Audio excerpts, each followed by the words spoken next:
it may not be that easy to see, but he made 5,000 stars. And what he does is when he introduces people, he has them talk for a few minutes to get the light. And by the time the lights go down, these lights come up, the stars come up. And he's constantly working on them just to make sure that they look exactly like the sky that he sees outside. It's absolutely unbelievable when you see it. And this is how the dome rotates. And I have to read this because you could have seen me trying to not help these poor people put this in. I don't do machines. The dome is rotated by a 1/2 horsepower DC gear motor powered from a variable speed control box. The entire planetarium globe is supported by 2 steel pivoting support arms with 4 10-inch polyurethane wheels at a 45-degree angle, which happens to be very close to his latitude, along with the top-bearing spring support tied into the main building structure. I have no idea what I just read, but he didn't. He made it himself. Unbelievable guy. And the entire planetarium weighs about 2 tons, all done by himself. Again, very, very little help. This thing is absolutely amazing, but unfortunately, he couldn't keep it up. The number of people that were coming couldn't support the workmanship and the monies that he owed, his mortgage payment. So unfortunately, at this moment, the Kovac Planetarium is closed, probably for good. And he's had to go back to work full-time and overtime in the paper mill just to pay back his bills. Just would be really wonderful if people, if something could be done to have him reopen. It would just be unbelievable. He did have a GoFundMe page, but not too many people, I guess, knew about it and gave him anything. And just as an aside, to tell you how, once I heard about this, how we really wanted to see it. Most of you know I live in Rhode Island, which is kind of small. But because of this, people have a driving mentality to the point where, for instance, I don't know if some of you know, I worked for 20 years in what started out as a dog track, and now is actually a major casino in Rhode Island, just a couple miles from my house in Lincoln. A lot of my fellow employees are from Woonsocket, which is about 5 miles north. Most of them have never been south of Lincoln, south of the casino. It's an awfully far distance. In fact, most of them have never driven the next 5 miles south to Providence. It's too far. Well, to give you a feel, I had to travel 5 Rhode Islands from Midway to get there, and believe it or not, it was worth it. We thought that we'd have maybe an hour or 2 with him. We were with him for 4.5 hours and could have stayed forever. I mean, just unbelievable guy. So, thank you. I just thought if any of you had any inkling to come, I think he'd be more than willing to show it to you. And if anybody has any questions on my quickie thing, thank you for listening. Yeah. Thank you very much, Francine. We have a question up front here from Jeannie. I have 2 things. First of all, did he use ultraviolet light then for his day-glow stars in the planetarium to illuminate that sky? No, he would just have the lights on, and when the show started, the lights would go off, the stars would stay on. And how long was his show, did he say? About an hour. And the day glow lasted for that length? Yes. I can just imagine, though, under ultraviolet, that would have enhanced it so much. And the second thing, I was wondering, had he applied to the city, who gave him a name for a road? It seems to me that they would be proud of him and want to support him with money. They were proud to give him a sign. And remember, it's in his driveway. It's on his property, so it's in his driveway. Oh, okay. Thank you. Thanks so much. Any more questions for Francine? Thank you all for listening. Thank you very much, Francine. And short aside, it really is a fantastic book. You can find it on Amazon really inexpensively, so I would recommend it as well.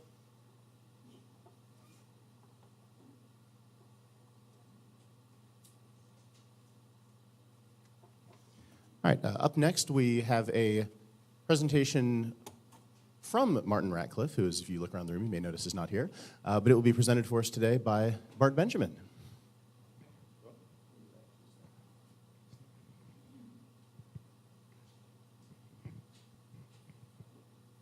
Sorry? Yes.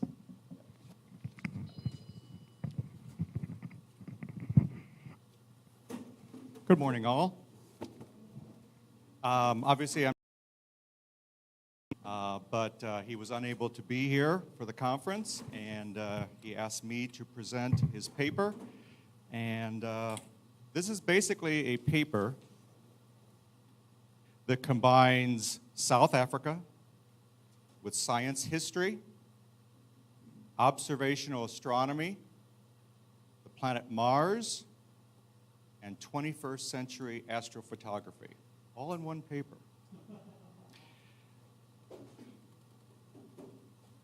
Our story starts with one of the two observatories that Martin visited this past summer, the Boyden Observatory in South Africa. Both of these are in the city of Bloemfontein, which is Dutch for Fountain of Flowers, although there's some dispute as to why it's called that. That's its name. This first observatory, the Boyden houses a 13-inch Clark refractor, which dates back to the late 1880s, thereby predating the famous Lowell 24-inch Alvan Clark refractor.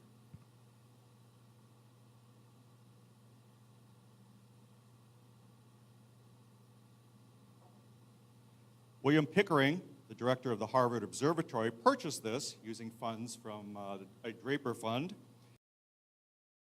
It was outfitted in Arequipa, Peru. But in about 1927, I believe, it was relocated to South Africa.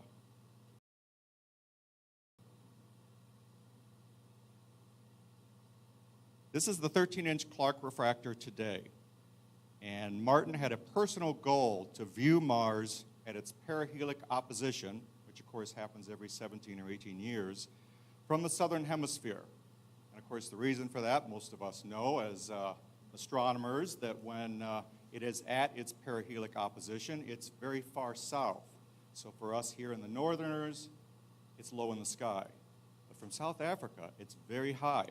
And that gave him a unique opportunity to observe Mars and to take some 21st century photographs of Mars using a 19th century. And that's Martin there beside the telescope.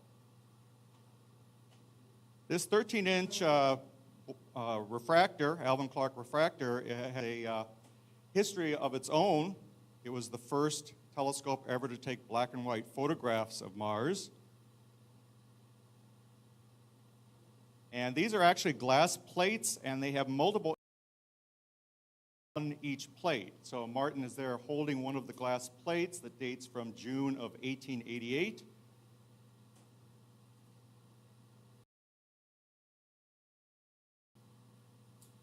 Is called the Lamont Hussey Observatory, and its benefactor organization has a Michigan connection, specifically the University of Michigan.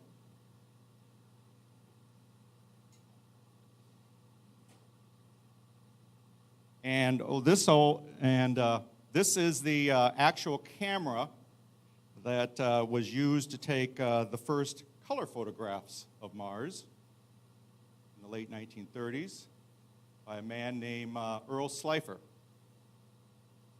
at the Lamont Hussey Observatory. And Martin was able to find this particular image, which combines the historic photograph with the appearance of the camera today. The plates would have been held back here, and they would literally move the plate to a different position to get yet another image of Mars exposed on a different part of that plate. And like all color photographs, it's really a combination of 3 photographs. Even color film worked that way, and your TV works that way too. That was the case back then. They used, of course, glass plates taken in red, green, and blue and combined them. And this was one of the first images, color photographs of Mars using the 27.5-inch telescope.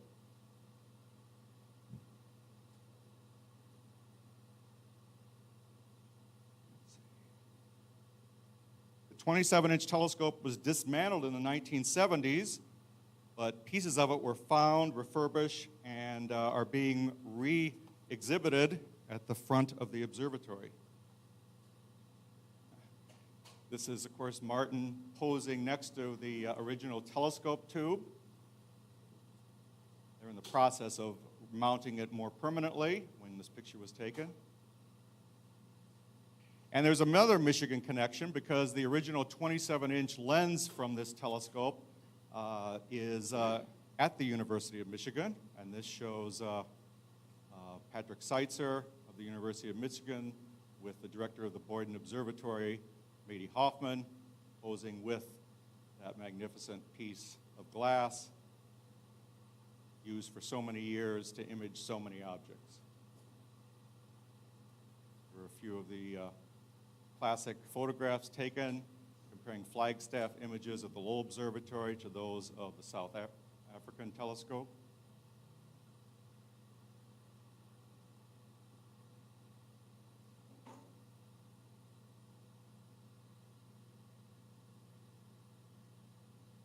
Okay, this leads us more to Martin's recent adventure and his desire to mate 19th century technology with 21st century technology.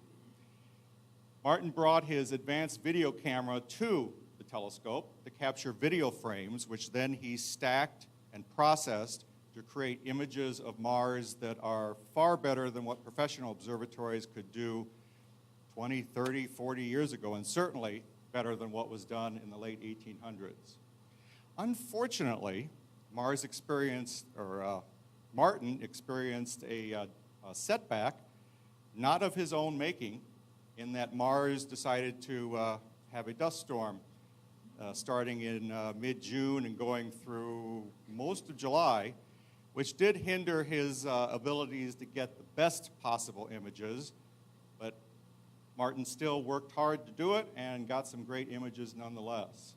He used a digital camera, the ZWO ASI 178mm, which attached to it. He used RGB and infrared filters to capture frames, and then he used a couple of different software packages to stack them, arrange them, and to correct for their rotation. One thing that I didn't know is that with each of the filters, you need to completely refocus for that particular color, and it caused some serious problems with his hands because these old telescopes are not easy to adjust.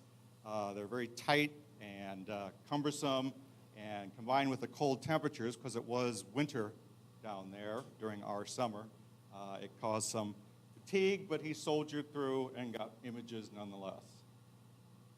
Okay, now the good stuff.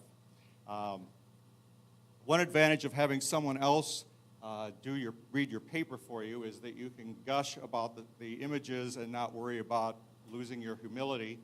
These are just great images. I've been associated with Martin for a while because we both are doing astrophotography these days.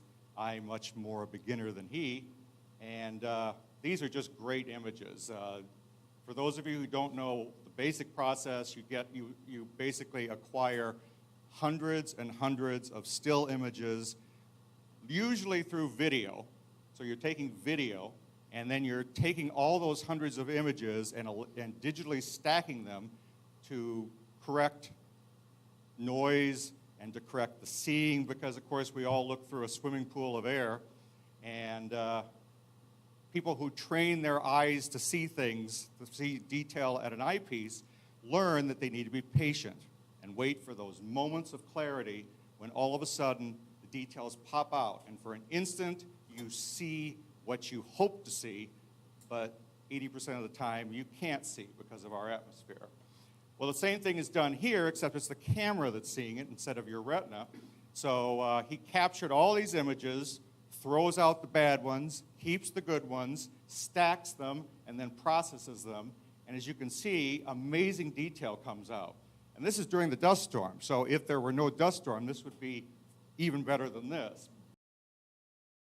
We get the South Polar Cap, and this is what has really impressed me.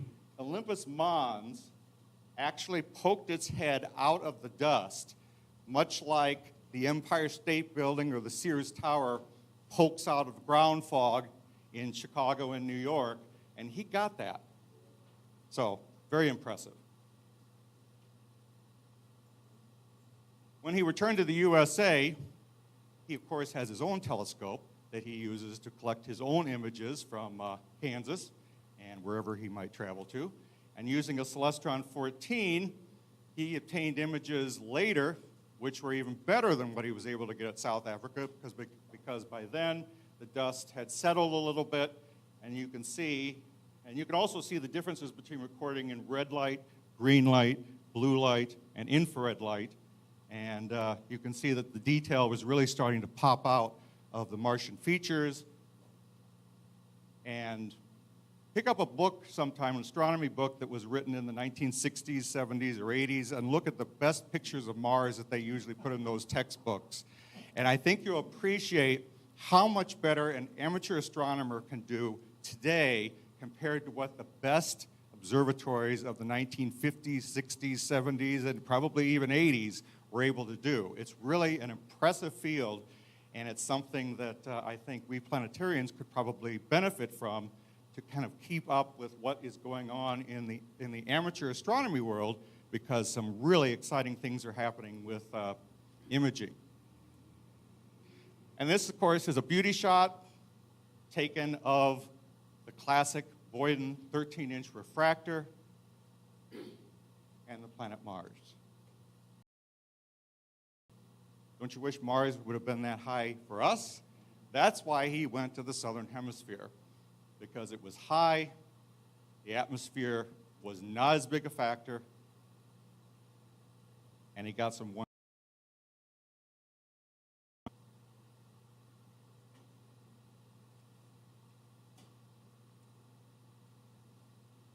And of course, being the dutiful scientist, he didn't just save these to his laptop and move on.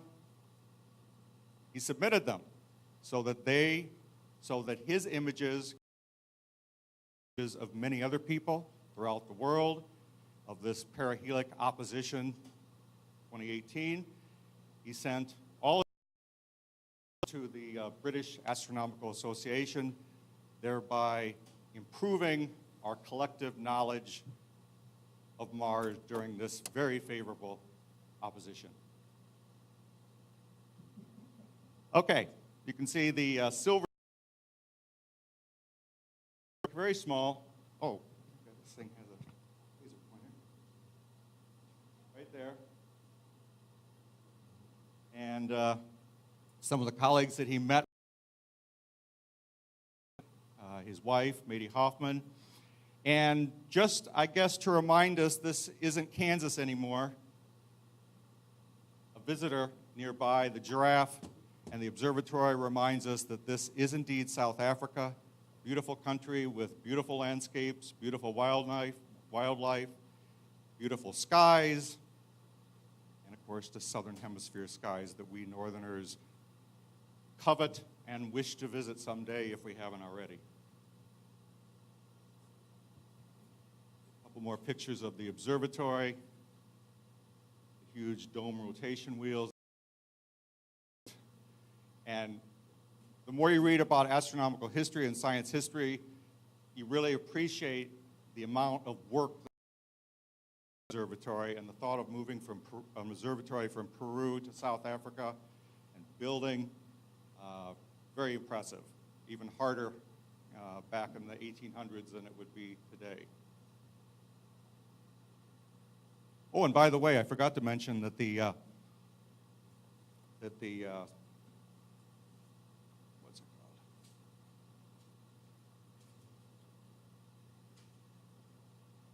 The Lamont Hussey Observatory, I mentioned it was closed, but after that, much more recently, it became the first digital planetarium in sub-Saharan Africa and reopened as a 2013.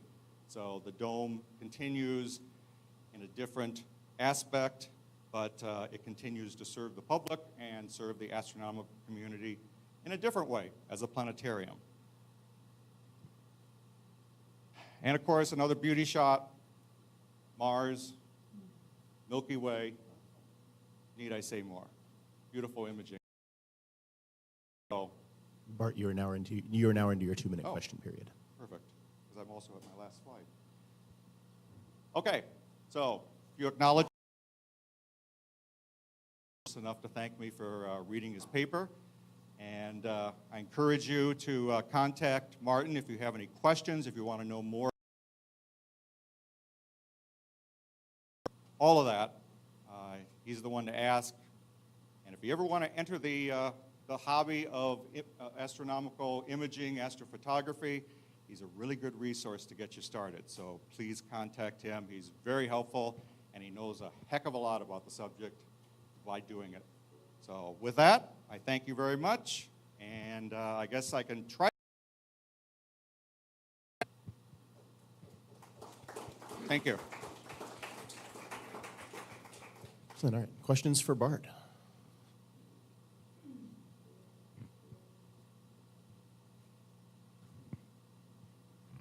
Not knowing anything about astrophotography, I'm wondering how long these video clips are. As long as you can get them. Another thing, you need several.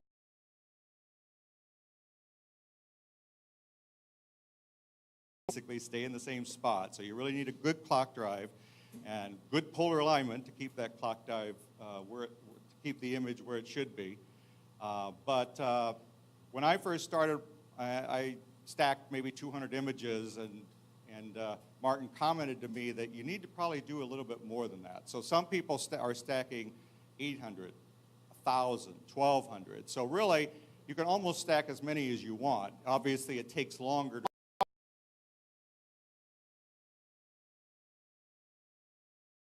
Amateur astronomers use that are very task specific to this, they can capture a lot of images in a short time. So I just use an off-the-shelf, get 10 or 15 frames a second. With these things, you can get significantly more and thereby acquire to stack in a given time slot. All right. Quick question?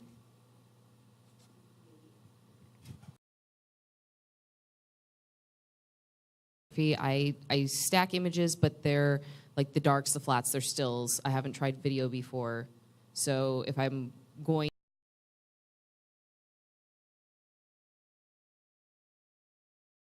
is it something I can do with just an off-the-shelf Canon 80D, or is there something pulling images from? And do you have to do darks and flats and stuff with video? I don't. That's a dumb question. But yeah, but you can. But basically, so what you really are trying to get are still frames.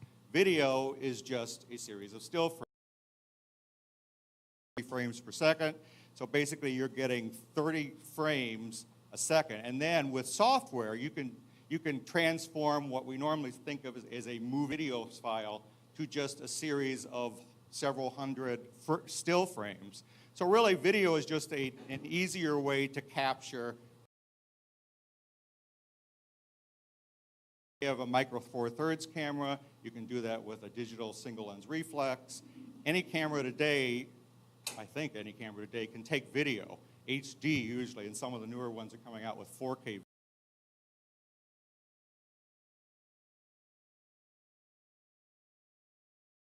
To 1/30th of a second with video. So if your object is too dim and you need a quarter second or an eighth of a second, then you need to take still frames and stack them. But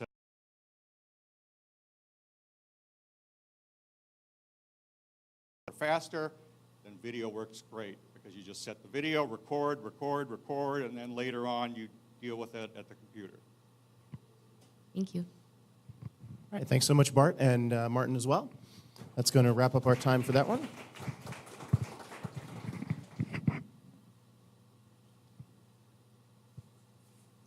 All right.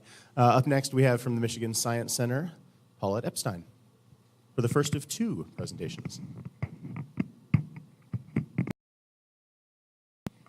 Sorry, y'all are going to have to listen to me for like 20 minutes speaking. Hi, guys. So as he said, I'm Paulette Epstein. I'm from the Michigan Science Center. I am the director at this point because we haven't really looked into what we're trying to actually learn, and we haven't really come up with our long-term objectives of what our programming is sort of about. So this year I have been working on a project to actually come up with, we call them core critical impact indicators. So those are basically when you talk about the evaluation process and evaluation in general, these are the long-term outcomes that we are trying to achieve with our programming. Specifically, this was funded by DENSO, and actually it's because of their funding that I was able to come, which I really do appreciate all that they have done for us. And so with that funding, I've been able to spend some of my time working on these core critical impact indicators for the past year. Now, I don't particularly actually have a background in evaluation. I have a background in planetariums. I've been working in the field. I started in 2009 at UW Stevens Point. That was actually my first conference in Bay City. And then I moved on to the Broward College Buehler Planetarium, and I was there for a little bit, and then I was at the Adler in Chicago, but I was just a presenter there. And so this has been, I've been at the Michigan Science Center for about 3.5 years, and I've moved up pretty quickly. And so I went from just being a planetarium person to having to create curriculum outside of the planetarium in areas that I'm not necessarily familiar with, and also evaluating programs that needed this evaluation. So this is a project, like I said, that we have been working on. We did end up getting another grant, STEM 2035, which is based upstate New York, and I forget what the foundation is, but they fund projects in upstate New York and in the Southeast Michigan area, so the Detroit area, and they fund programs to, again, underserved communities. Detroit is one of the most diverse cities it is one of the most diverse cities. We have a very large African American population. We're actually 80% African American in our city, which is different than most other cities that you would go to. And we also have a heavy Muslim population and Jewish population and Mexican population. And so we are a very, very diverse area, and that's why we got that funding. But with that funding, we are actually able to we were able to join something called the Pear Institute, which is out of Harvard, and they will actually help us to develop even more of our core critical impact indicators. And so basically at this point, I've been able to do a lot of research, but we haven't really come up. Bueller? So at the St. Louis Science Center, we have what we call SAMI cards, and I'm probably going to embarrass myself and get it wrong. It's like system analysis for mission impact or something along those lines. But there's basically 4 questions that get asked, and you can rate them from 1 to 4, 1 being the worst, 4 being the best. And they're things like, did you get anything out of this program? Did this program make you like science? Did you learn anything from this program? And then there's 2 open-ended questions on it as well. And one of them is a more specific, what did you get out of this program? And then how could we make this program better? And then there's some demographic stuff we ask them to fill out at the bottom as well. The top part, of course, is so that we can kind of see things in a chart, and then the bottom part is for us to hopefully learn things to improve upon. We struggle with getting people to fill those out, however, at least in the planetarium, because they also can look around at exhibits after, and they have only a very short period of time to do that, and so they don't want to spend their time filling out cards. But we try to beg them to do it, and sometimes they do. And And then sometimes, like you, we get answers like, how could you make the show better? Peanut butter and a goat. So, which was one of my favorites. So it's a little open-ended. There's not necessarily, the only time we can really get good core groups is when we do our field trip packages, because we have them kind of at our mercy in a classroom, and we can ask them to fill it out, and then we can also get teacher feedback and student feedback that way. And those ones are a little bit longer, and they also ask how was the ease of booking your field trip package and that kind of thing as well. And then we also have white cards that get randomly passed out by some of our evaluators just at random times throughout the day, and those ones get mailed back in, and they can be rated 1 through 4, and you have an option of giving an open-ended answer too. So we have a few different forms that get filled out, and then we look at all of those and kind of compare against every year, what were we at in previous years this month, what were we at a whole overall last year, in the last 5 years, that kind of thing. And it kind of helps us to see trends, and people feel this way about us at the time, or and we can also compare it against weather data, because with the zoo really close to us, we are in direct competition with weather and them. So if it rains, they like us. If it's sunny, they like the zoo. So we can kind of look at all of that and see some correlations. But like you said, it's not always easy to get them to give you the answers that Every day for a semester, for the year, like it's much easier to see their growth over time, where most of us in here maybe see the kids like one time, and we may never see them again. And so how do we get some of that same information out of that we're learning from the schools and comparing the formal and the informal institutions? And so I'm hoping the Pear Institute helps us to do that. I think Jeannie's got a... You are close with the schools then. You can be in touch with them. I think a big thing is to be in touch with those teachers who bring those classes, not just filling out cards for a particular moment after the show, that when they go back, and if you could have some question indicators that the teachers would apply to see, number one, if they liked it, number two, if they learned anything. There are two dimensions there. There's the inspirational aspect, the motivational aspect, the liking aspect, and then there's the learning aspect. And if you could have indicators on both dimensions, if you're trying to learn that, and have the teachers do it, it's fine. And there's an informal thing that you can note. It has nothing to do with their filling something out.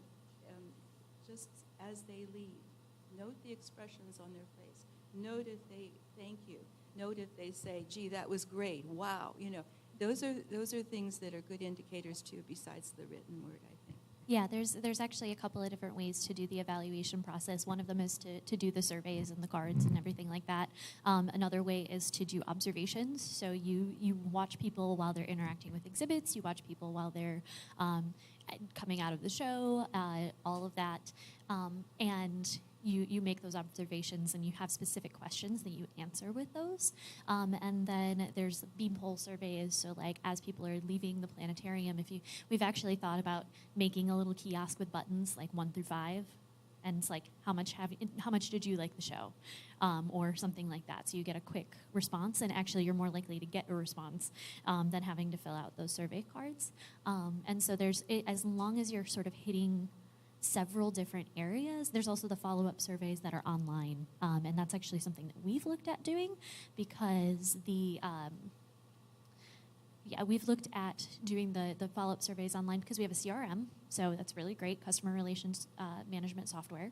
And so when people buy tickets, we have all of their information, and we can actually automatically send them emails. Although that might be an issue moving forward with some of the laws around the privacy and information in Europe, and we'll see what happens in the United States moving forward. But so we've thought about automatically sending out surveys, but our CRM is not able to do that, unfortunately. So we have it, but we're just not able to use it. And then, so it's, and I think I'm almost out of time, but does anyone else have any comments, questions, concerns?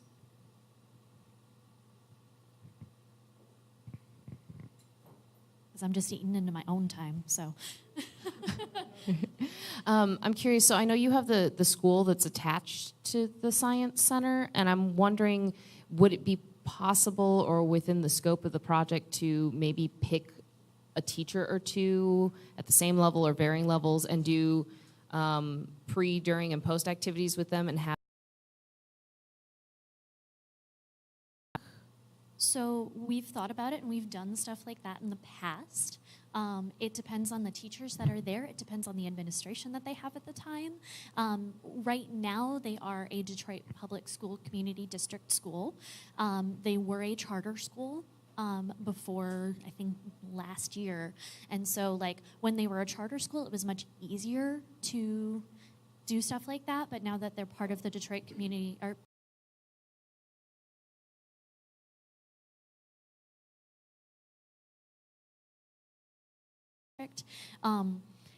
we actually have grade level initiatives where we bring all, I think this year we're actually working on bringing all of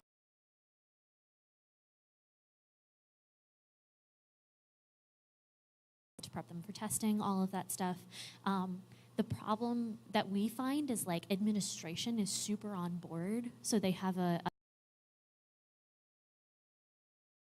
teachers are a little bit harder to get on board because they're in the classrooms, they're doing the teaching, they have to get to all of these different things, and they have a much harder.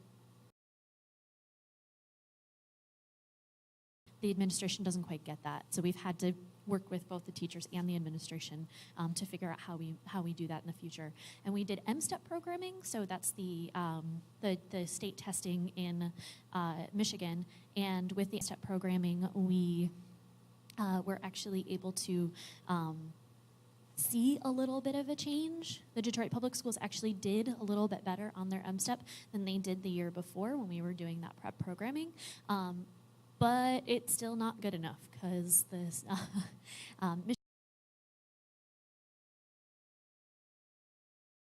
state testing, so especially in math and science and literacy too. So we've got to try and figure out how to integrate literacy into our science curriculums that we do. All right. Excellent. Thank you so much, Paulette.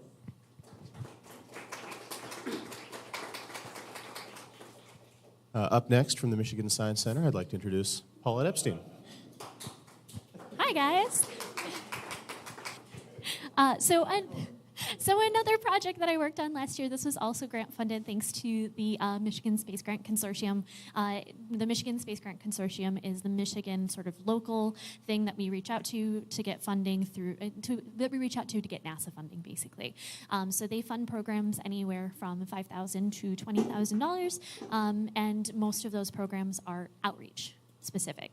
So the one that we did was, and by outreach, I mean not in the classroom. So if they're coming to the Science Center, that counts as outreach.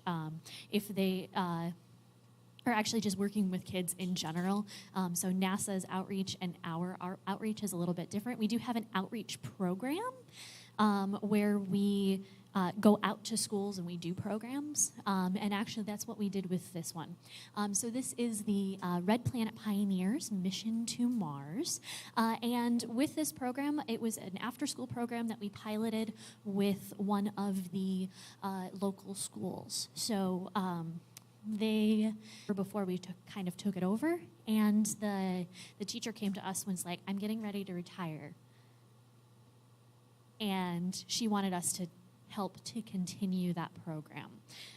So we applied for funding and we got it, and we actually worked with the school to create this after-school program because though the Young Astronauts program is fantastic, it was a little out of date, and we wanted to sort of beef it up a little bit, and we actually decided that we were going to focus on Mars, and that's what we were doing. So each of these lessons that we did, which, there we go. Each of these lessons that we did, we actually like focused on a Mars or a Martian topic. So we have, let's see, gravity. We were teaching the fundamentals of gravity, why gravity is important, and how gravity affects our trip to Mars. So we started by teaching the fundamentals, And then we talked about the human experience, launching and landing, because that is very important for us to get to Mars, and protecting the astronauts. We talked about radiation, stuff like that. And we also talked about rovers and geology on Mars. So we were trying to fit in the things that they were learning in the classroom, because we actually get a chart from the school districts in the area of what they're learning when. So we tried to actually fit that into what we were teaching in the after-school program so that they could make that connection of what they're learning in the classroom to what they might see in someplace else, and just make those two connections. So we have, this was our schedule. And we did actually, for the potluck at the end, take Star Lab. We have we have the old Star Lab with our cylinders. Though we did find out that maybe setting it up in a gym, when you're having the potluck in that gym, found that that's probably not a good idea. And we also had, these kids were really, really excited. Really excited. We were working with a school that, I didn't bring my sticky note with me. We were working with a school that had they were part of that underserved area. Detroit is a fairly impoverished area for the most part, so us working with underserved kids is not particularly hard. It's basically all we do. But we worked with 64 third through fifth graders, and we actually had, the school demographics are 96.4% African American, and 55.1% of the school is on free and reduced lunch. So we also had 30% of our program that were female, and that was really exciting to see those girls in the room. And actually, the girls were awesome and better than the boys. They understood. One, they were a little better behaved, and two, they were able to pick up the concepts a lot faster. And so we did have a couple of kids that really, really excelled in the program, and that was really exciting. But we had a couple that they were there and they were having a great time. But again, this is why we need evaluation. We don't know exactly how much they got out of that program. So we did lots of really cool, awesome things. You can see some of our kids in the classroom. We did hands-on activities for basically everything that we did. The programs were an hour and a half. So it was actually a 2-hour program, but they had snack time built into that as well, thanks to the grant funding that we were able to get. So we made sure everybody was fed and everybody had water. Some of those Maslow's hierarchy of needs. So we made sure that they were fed. We made sure that they felt safe. All of that. Sort of that. We didn't end up filling all of those sessions, but so then we needed 3 teachers. And at that point, I was like, well, I guess I'm going to be teaching all of the lessons, which actually worked out because most of the lessons I was actually piloting. Like, some of the lessons already existed, but some of them I had to write and then try to teach them. And then now I'm actually working on going back and fixing them because I learned some things that did not work. And I think that's a big part of teaching, is like being able to go back to your lessons and going, that didn't work, we got to fix this, and piloting it and moving forward. And so I actually wrote lessons for all of these. Part of it was using lessons that did already exist, but so I did use some NASA curriculum with gaining traction on Mars, all of that stuff. But a lot of it was still writing, and I'm still working on them. But these lessons will actually be available for anyone who wants them. So if you're interested in seeing what the lessons look like, what our curriculum look like, you can reach out to me, and I can send it your way when I finish it. Hopefully in the semi-near future, because I think at MSTA I'm going to have to give out those lessons, and yeah, okay. I'm going to ask my staff for help at this point. So this was the 3rd grade classroom, and I forget what activity they were doing. in there. No, that's the carpet in the classroom. So one of our last lessons we ended up doing, so our annual gala this year was space themed. If anybody saw my dress yesterday, I made that dress for our annual gala. And we had this really great idea for centerpieces for our annual gala. We had a great idea that we were going to have kids decorate and they were going to decorate them, and then they were going to create a planet. And we were like, well, we can do this in our Spark Lab space. And then we're like, no, this is really messy. We don't want this in the only carpeted space that we have in the museum. And we were like, well, maybe we can bring some kids in and do it. And I was like, wait a minute. I'm doing an after-school program, so we're just going to do it with them.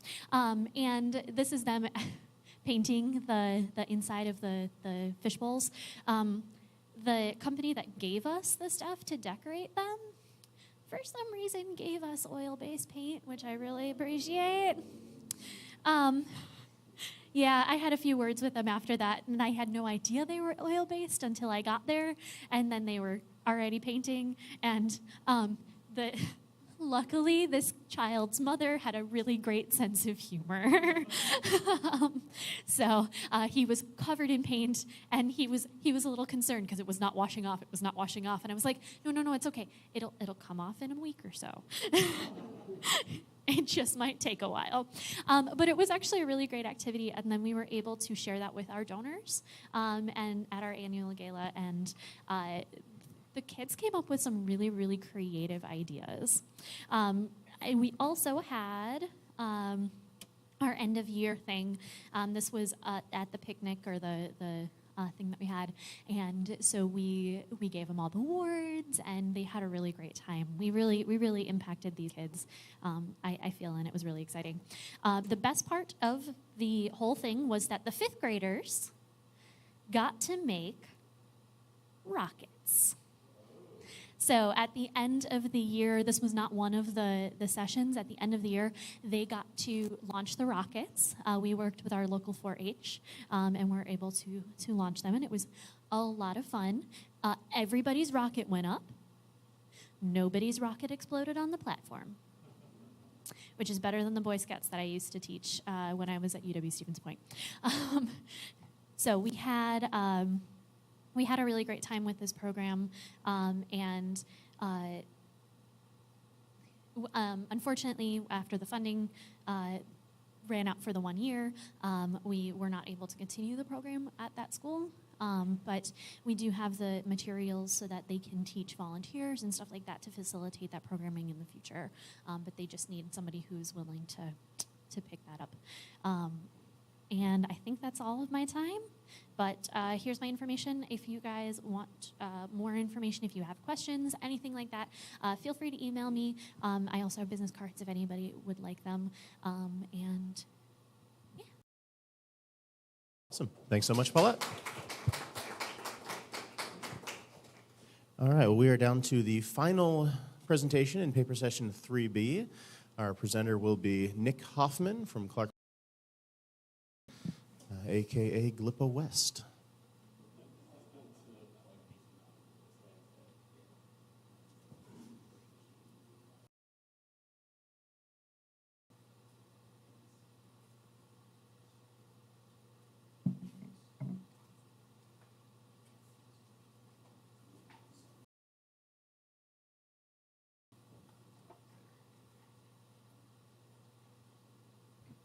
This is why we allow 3 minutes for changeover between presentations.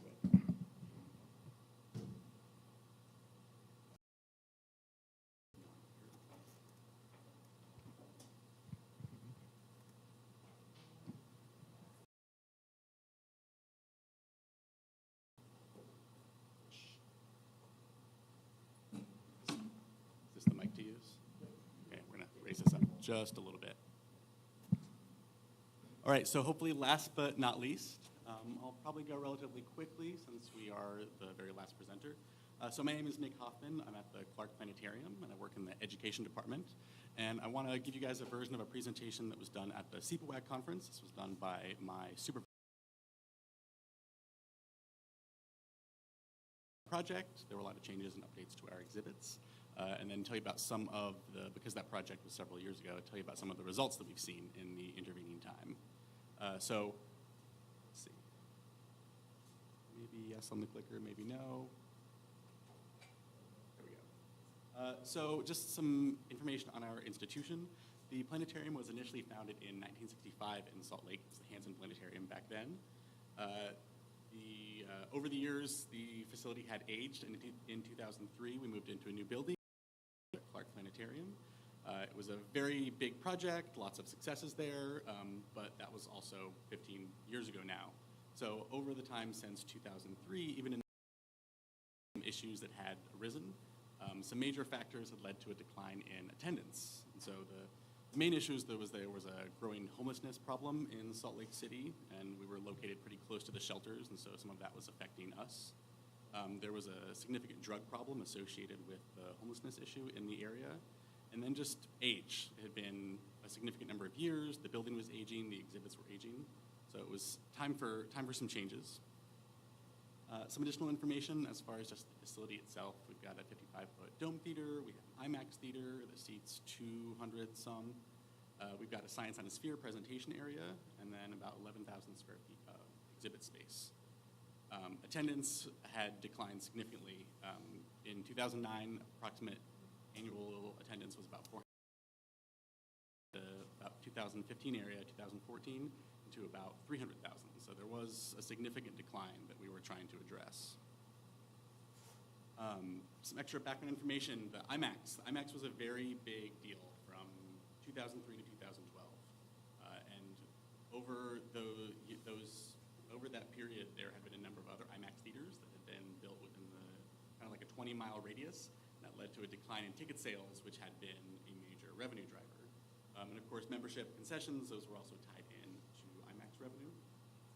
There was a brief period where we tried to show Hollywood IMAX movies instead of just the documentary-style films, but we actually lost money on that due to the revenue split nature of the agreement. So that was phased out after a couple of years, which I see some nodding heads, so I have the feeling that other people have tried this as well. So after about 10 years, the decision was made to do a large exhibit-based renovation. In addition to just our facility, there are some national trends to take in here, and I pulled some of these stats. I'll mention at the end of my presentation an Aztec webinar that might be worth checking out if you are a member of ASTZ.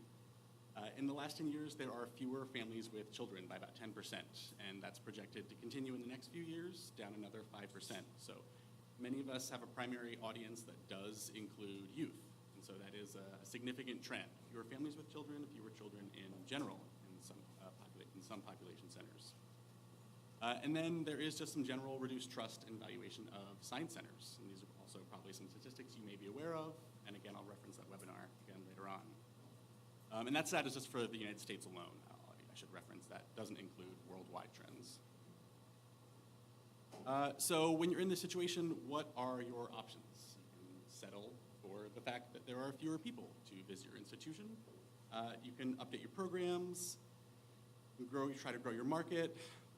Really, just doing nothing is probably not the best option. If you are in a situation where you can do nothing, that sounds awesome, and I'd love to hear more about your institution. But when you have a significant attendance drop, you want to remedy that as soon as possible. So I'll tell you a bit about what we ended up doing. Back in 2009, when this project was very initial, they started gathering data and doing some research on what we could add to our exhibit-based experiences, what to add to the exhibit floor. Moved on to some planning with key stakeholders and starting to raise funding. After the period up until about 2014, about 2/3 of funding had been raised. Rather than struggle to find the additional third of funding on a timeline that wasn't entirely realistic, some staff were repurposed. And so you guys, if you came by our station and saw the Stellar Playground yesterday, we did repurpose some of our production staff from animation over to game and interactive exhibit development. And so Stellar Playground is just the latest one they've created. But if you've seen any of the other Clark products, you've seen some of their creations. And I would say overall that was a pretty significant success. We did some surveys of audience, both internal and external, and I won't go into all of the data there. It was mostly anecdotal, but there was a lot of useful feedback. And looked at the national trends that we've discussed a bit already. IMAX theater attendance was dipping, museum attendance was falling. I do want to show you at least a little bit of data. We'll get into more of this later. In 2014, we did do an assessment of exhibits. I've got listed out here each of our individual exhibit components and the whole time that each one was experiencing in 2009 and 2014. Overall, with the inclusion of new exhibits, hold times had dropped. Hold times ever so slightly were up for the museum exhibits as a whole, but individually they were dropping. And so there was definitely the feel that we needed to boost those significantly. Significant audience research. There was some looking at internal perception as to what staff thought about our mission and about our brand. We looked at community focus groups and looked at what they wanted us to be and how they viewed us currently. And they definitely viewed us as a destination, but we were not the top of mind destination. So there was a desire to rebrand and reinvent ourselves to a degree. Here are some of the more important major requests that came out of that survey. That more rapidly changing IMAX schedule, as well as the dome. They wanted a larger variety of programming in the dome. More experiences within the building. They wanted us outside of the building as well. We are a Salt Lake County facility. We're part of the local government, so we had a lot of opportunities for growth within our target area. They wanted more interaction with staff. And we made a lot of changes just in response to these that weren't entirely exhibits-based. We have a more rapidly changing IMAX schedule now. We now open additional dome shows each year to provide more variety in there. We've started having exhibit explainers on the floor, so we've had a lot of strategies to address these. But I want to talk more about the building renovation. So overall, the exhibit renovation project was definitely worth it. I want to jump into the data for you in a moment. But anecdotally, energy and excitement were big. I started at the planetarium about a year ago, so this project kind of started before I was there. But all the feedback I've gotten from staff is that there was a huge burst in just the energy and excitement on the museum floor. And I think that the data can tell some of that story. Here's our approximate attendance for the museum in general, for Dome and IMAX theaters over the past couple years. This project, the renovation finished in early 2016. The primary phase of the renovation finished in early 2016, and attendance took a big jump. There was a big marketing campaign to go along with this, and we did see a significant return. And then IMAX and Dome shows have also boosted. And I don't have the 2018 numbers, unfortunately, but I believe the trend continues. We've seen a significant rise in attendance over the past year. That was very promising. Here is the same graph I pulled up earlier about exhibit hold times, broken down by exhibit components. With the renovation that finished in early 2016, there was a significant boost in just the number of possible interactions on the floor. And so you can see the width of the 2017 graph. There's just a larger number of components there. Overall, the individual hold time did increase, though not markedly. We found that one thing that had occurred was that some of the exhibits tended to cannibalize from each other. So some of the most popular exhibit components were now a little bit less popular. But overall, the hold time for the exhibit space as a whole drastically increased. So this is a breakdown by individual exhibit components, but I'll pull up another graph for you. This is all of those added together, and I did break them down by our separate floors just because our second floor is relatively small, and I wanted to show that we did put some materials in there that increased hold times. Our third floor is the largest exhibit space we have, so it increased the most dramatically. But from 2014 to 2017, there was a not quite double, but a significant boost in the amount of time just spent exploring exhibits and interacting there. And one last set of data that I wanted to show was trying to assess what level of demand we experienced in the period following the exhibit renovation. And so I wanted to look at school year data. School year bookings typically start in the August-September period, and they tend to jump very dramatically. So here's the cumulative number of booked field trips. Starting in August, this is just August and September, so I didn't want to go crazy on this. But the exhibit renovation finished in early 2016. So the green line, 2016 to 2017, that would be the school year immediately following the renovation. So there was a dramatic increase in interest and earlier interest. I was looking at this and got confused briefly. I was trying to think, what year was the eclipse again? Feels like it was forever ago. But the purple line, that was probably just around the eclipse time. So lots of interest at that time period as well. I was intrigued that the exhibit renovation seemed to have a bigger correlation to demand than even the attention that we all received during the eclipse period. So I thought that was interesting. So that's all my data. There is still there are more projects undergoing. We have a new Department of Community Engagement that focuses on community outreach, has a big presence at the Salt Lake County libraries, as well as does other outreach-based programming to the community offsite. We've got some new programs coming up in our Dome Lab, which is kind of an art-science collaboration with the local Arts Alliance in our Dome Theater. And we are using the IMAX Theater more as a space not just for IMAX, but for presentations, speakers, performances. So there's lots of other projects that are still going on that are still showing some very positive results. I think the community engagement one is probably going to have the most significant drive on attendance. I'm curious to see how that goes. And just to close, I want to mention and reference that webinar. This was a webinar presented through Aztec a couple years ago. It's definitely worth checking out. It was presented by James Chung. Lots of really good data and information about disruption, disintermediation, and how people consume data and value science centers. So I do highly recommend that. If you are an Aztec member, definitely check that out. I've watched it several times now. And that is it for me. So, which I'm really good. If you saw my timer, the screen is green, which makes me feel pretty good right now. Yeah. 7 seconds left. Perfect timing.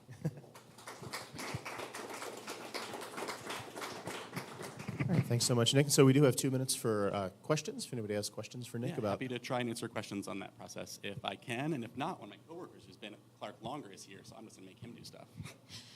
So my facility has an IMAX theater and a planetarium as well. Right now, there's pretty big differentiation in that we only have an optomechanical, and then our OmniMax is an OmniMax. Mm-hmm. So for you, with what I'm assuming is 2 digital theaters, how do you create the differentiation between the two so visitors don't think that they're attending the exact same thing? Attending the exact same thing as in what's presented in each... Yeah, confusing the theaters with each other, thinking, oh, I already saw that, but really they only went to one. Well, I guess it's still confusing the theaters with each other, but... Yeah, that's a good question. Good question. I'm not sure I've personally encountered much confusion between audiences. Some good answers on that. One of the things that we found is that actually we do very poorly in our IMAX if we bring in astronomy animals out of our gift store. So that Pandas. works Pandas very is big. nicely. Yeah. Cool. Thanks, Rob. Yeah, primarily nature documentaries, and the only astronomy shows I've seen since I've started have been library shows that can be requested by school groups, so they come up very specifically. All right, last call. Any more questions? Jeff, yeah.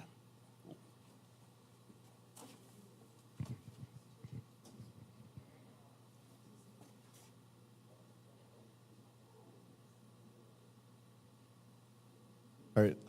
I was intrigued by the IR exhibit because it seemed to be pretty popular. What was yes, the IR definitely was a popular one.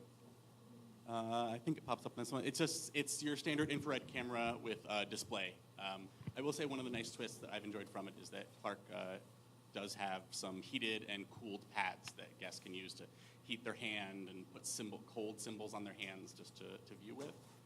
We do occasionally use the IR area as a facilitated presentation space as well, presenting with a space shuttle tile that's heated to a super hot temperature and then displayed in front of the IR camera as well as visually to see the enormous temperature it was heated to and how little changed about it.